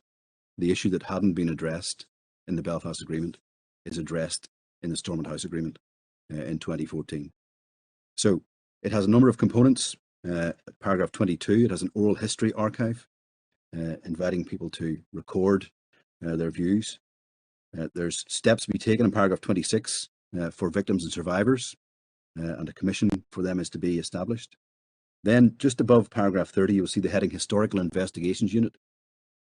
And the proposal was that legislation would establish a new independent body to take forward investigations into outstanding troubles-related deaths, the HIU. Will take forward outstanding cases from the HET process and the legacy work of the Police Ombudsman for Northern Ireland, a report will be produced in each case.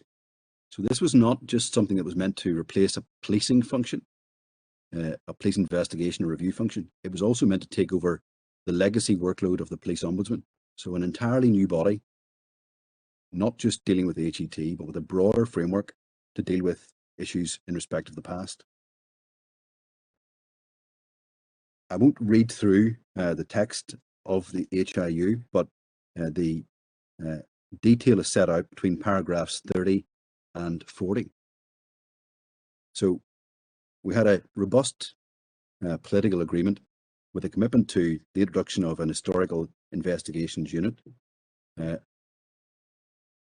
This was all agreed in December 2014. Of course, the historical investigations unit did not and has not yet been put in place. And that, again, is significant in terms of the analysis in these appeals of the PSNI actions in respect of the investigation of legacy.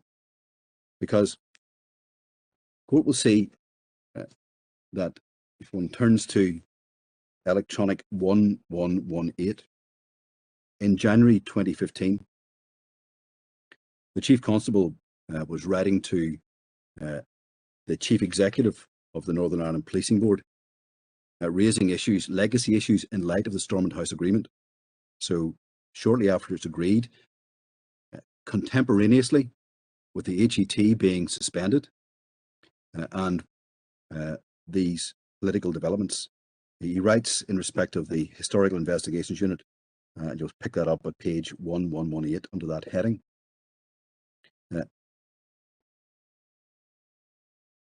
He notes that the HIU provides an opportunity for a more coherent and structured approach to dealing with the past, allowing the PSNI to concentrate primarily on keeping people safe today. The agreement outlines that HIU will take over the work conducted by HET and consider all cases in respect of which HET have not completed their work. And then he refers to the PSNI LIB, that's the body that's at the heart of both of these appeals, took over the work of HET on the 1st of January 2015, and he refers to budgetary pressures.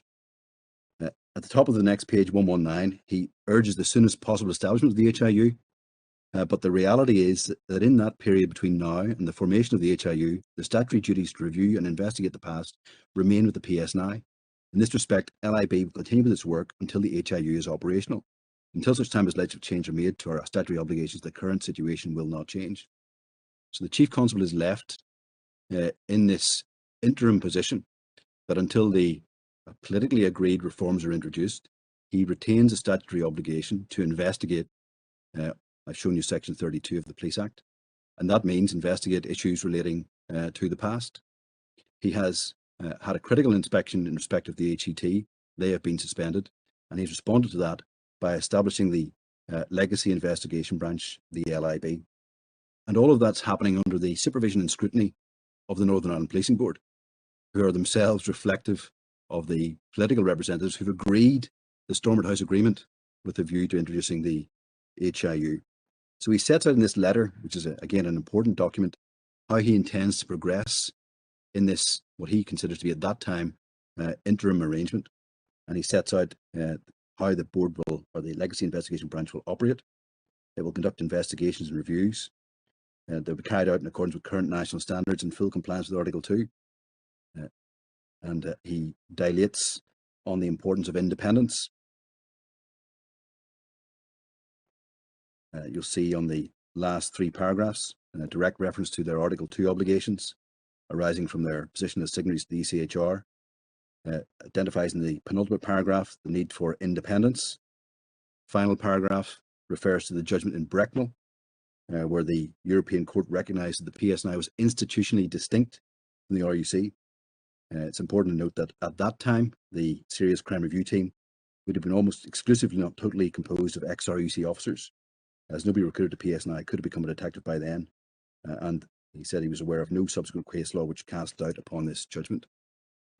And then he meets head on the issue which again continues to surface in this litigation about whether or not PSNI is sufficiently independent to conduct investigations in respect of military cases. And you'll see there in the next paragraph reference to the Strasbourg decision in Mocanu, and reference to the fact that where there's a difference in hierarchy, the independence can be satisfied. He says RUC officers were never in the same hierarchy as the military. There's no European court case law which would prevent PSNI officers from investigating the actions of British Army soldiers. In terms of the police, he deals with that, identifying systems for conflicts of interest, noting their statutory responsibilities under Section 32 of the Police Act. And if there are grounds to believe a police officer may have committed a criminal offence, it falls to be investigated by the Ombudsman, not by the police. Therefore, they do not conduct investigations where there are grounds to believe a death may have been caused by a police officer. So the Chief Constable is recognising the problem that he's been left with in the interim between the Stormont House Agreement being ratified by the political parties and the implementation of the reforms. And the fact, of course, is here we are in 2021, the reform in question has not taken place. The historical investigation units has not been set up. The statutory obligations persist, and the difficulties the Chief Constable identified himself pertain to the present day. But it is significant, we say again, that these issues are being dealt with within the Good Friday Agreement, Belfast Agreement infrastructure. The board are watching this. They are scrutinising what's happened, and they are identifying and engaging with the Chief Constable about the issues of independence and legacy investigations. The status of legacy investigations at that time in 2015 was also the subject of consideration by a Parliamentary Joint Committee on Human Rights, and you'll see that at electronic 1122. And that committee at 1132 made a critical recommendation in respect of the Legacy Investigation Branch. And you'll see this looms in the respondent's case and has occasionally been referenced in various pieces of litigation in this jurisdiction. Paragraph 3.7, the Joint Committee expressed their concern that it may be 2 years before the new Historical Investigation Unit starts its work. This is in 2015. Until it, especially in the meantime, the work of the Historical Inquiry Team is going to be carried on by the smaller Legacy Investigation Branch of PSNI, as well as having fewer resources than its predecessor. The Legacy Investigations Branch cannot itself satisfy the requirements of Article 2 ECHR because of its lack of independence from the police service. Now, in our submission, that's wrong as a statement of principle because it does not engage with the Strasbourg Court's judgment in Brecknell, which said to the opposite effect that there was sufficient institutional independence between PSNI and RUC. But nevertheless, that was the view of the Joint Committee expressed at that time. It is relied upon by the respondents in this case, of course, but it was the subject of immediate or almost immediate rebuttal because the Assistant Chief Constable wrote to the chair of the Joint Committee on the 30th of March 2015. You'll find that at electronic 1156.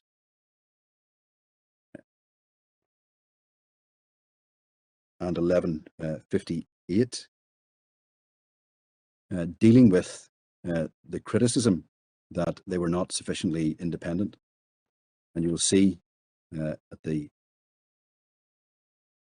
second or third paragraph reference to the manner in which the LIB conducted its work, where there's an issue of potential criminal conduct in respect of any police officer. It goes to the police ombudsman.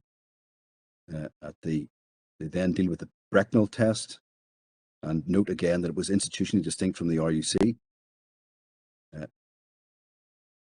And again address the question of whether or not there was sufficient institutional independence or sufficient practical independence in the final paragraph of that page, noting then at that stage that they had a detailed system to ensure that any potential or actual conflicts of interest are identified, and referring to the particular obligations that fell upon the officers.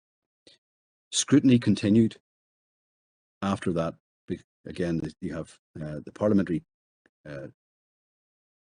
statement, the rebuttal of that, but the HMIC, who'd been called in by the Department of Justice with terms of reference crafted by the Chief Constable, did a follow-up inspection as to whether or not there was Article 2 compliance in light of what they looked at in 2013, and they reported in June 2015. You'll see that at page 1160. Again, you'll recall that of relevance for our purposes, they had identified and diagnosed three particular difficulties: the quality assurance of intelligence, the possibility of conflict of interest, and former RUC officers investigating police shootings.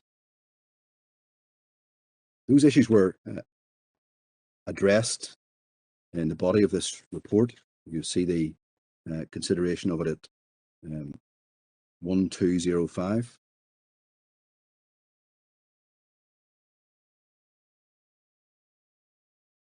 Paragraphs 413 through to 415.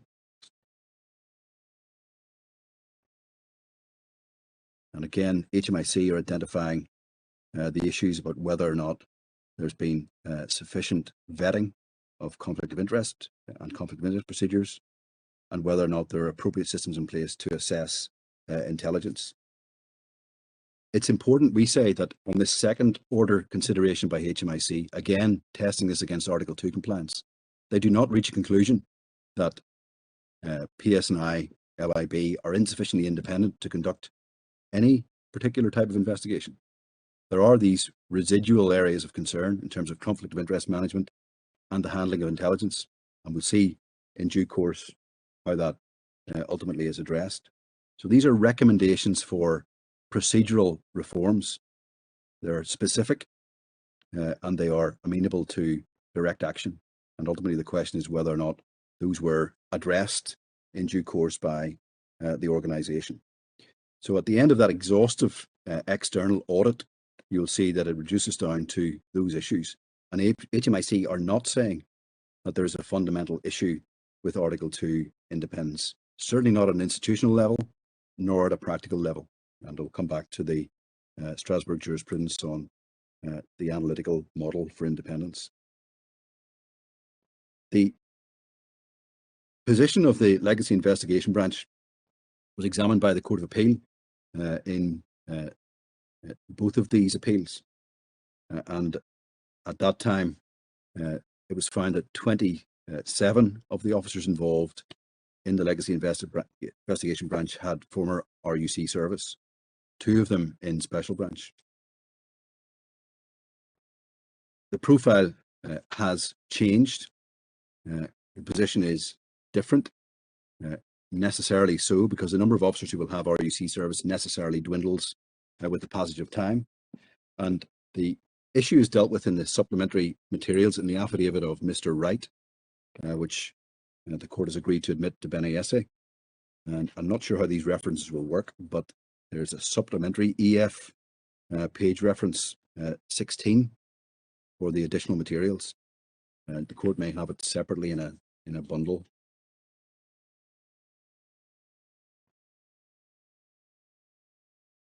But at supplementary EF 19, there are a series of averments about the present profile of the Legacy Investigation Branch. And at paragraph 17, he identifies that there are 50 established posts for officers in that unit, 17 for police staff. There are currently 46 police officers involved, 14 police staff. Only 9 of those officers have RUC experience and 7 of the police staff. 3 have previous military service, 2 have RUC service. But you'll see at paragraph 18, the number of those with RUC service is reduced by over a third in 3 years. So the number drops and continues to drop. The extent of the institutional link with the RUC continues to diminish. He notes in paragraph 19 that since the establishment of LIB in 2015, objections from family members based on RUC service has been very rare. And he notes the number of cases that they've dealt with. Where there have been cases involving referrals to the PPS, there has been challenge and in some cases litigation. At paragraph 19 at the bottom, he notes that while it's not been necessary, the LIB can compose an investigation exclusively of officers and staff without any RUC experience if it were reasonable and proportionate to do so in the circumstances. In terms of the specific, sorry, Lord Leggett, question. One point I noticed while we're looking at it, McGuigan, is in terms of the number of cases being processed and the number of the caseload, it looks to me at the present rate it's going to take several hundred years to complete it. Is that a fair comment? I think, my Lord, it's been recognised that it'll take decades to complete the work. They're currently looking at 1,130 fatal cases. Sorry, 11. This is saying 23 have been completed since 2015. Yes, that is a fair comment. So we could do the maths, and it doesn't look very good. No, that's acceptable, Lord. And they've also addressed some of the most difficult cases in that process. They've dealt with Bloody Sunday. They've dealt with the on the runs. They've dealt with the cases of the greatest complexity. But the resources are limited, my Lord. We recognise that. And the Chief Constable, as you will have seen, in 2015 was calling for an organisation other than his to be the organisation that took this forward because of the constraints which he faces on his own resources and budget. But it is a fair comment, my Lord, that there is the prospect of a protracted investigative process. In terms of addressing the critique from HMIC, you will see that in that same affidavit, there's a reference in paragraph 22 to the appointment of the Intelligence Quality Assurance Officer in order to conduct the review of internal PS9 intelligence systems. There are then a reference to a series of revised policy documents.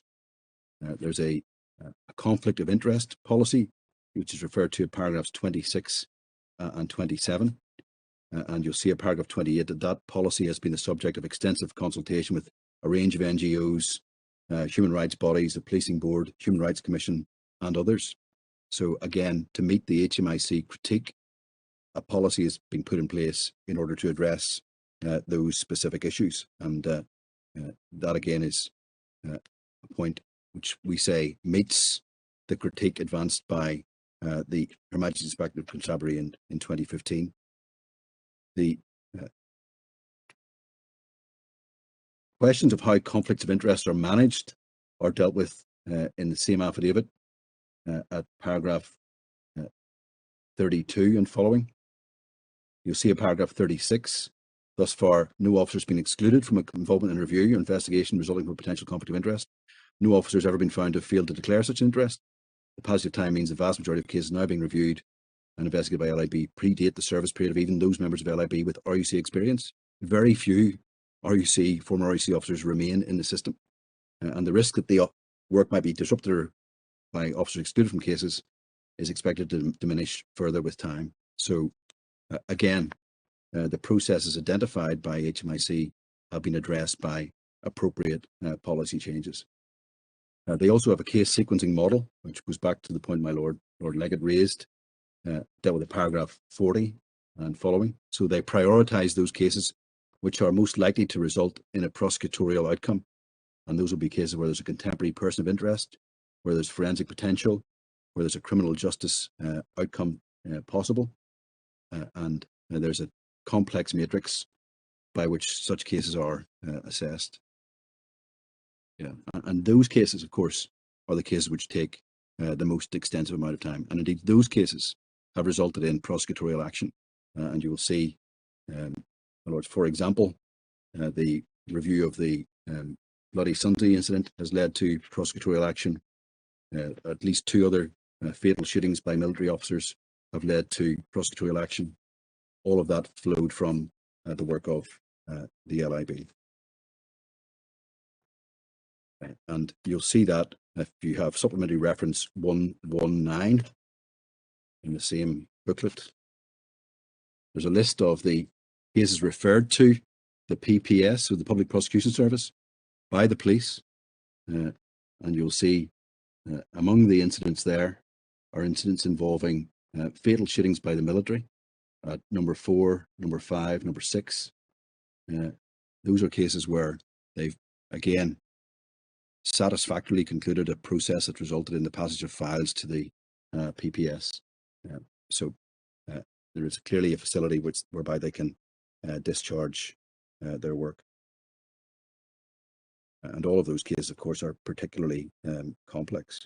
So, in other words, we see by the time we get to this stage that the critique advanced by the NGOs, by the HMIC, have been addressed by substantive reforms, all operating within the governance framework set out by the Belfast Agreement and the 2000 Act. And we say These are important contextual factors for the consideration of the independence argument. Lords, I see it's just turned to 4 o'clock. I'm about to advance into the legal analysis of the independence issue, having set out the factual background. I wonder if that might be Yes, I wonder, Mr. McGuigan, if tomorrow you would cover this point. You have, as you're fully entitled to do, set out the factual background, but this court has to remember its appellate function. It's not determining things at first instance.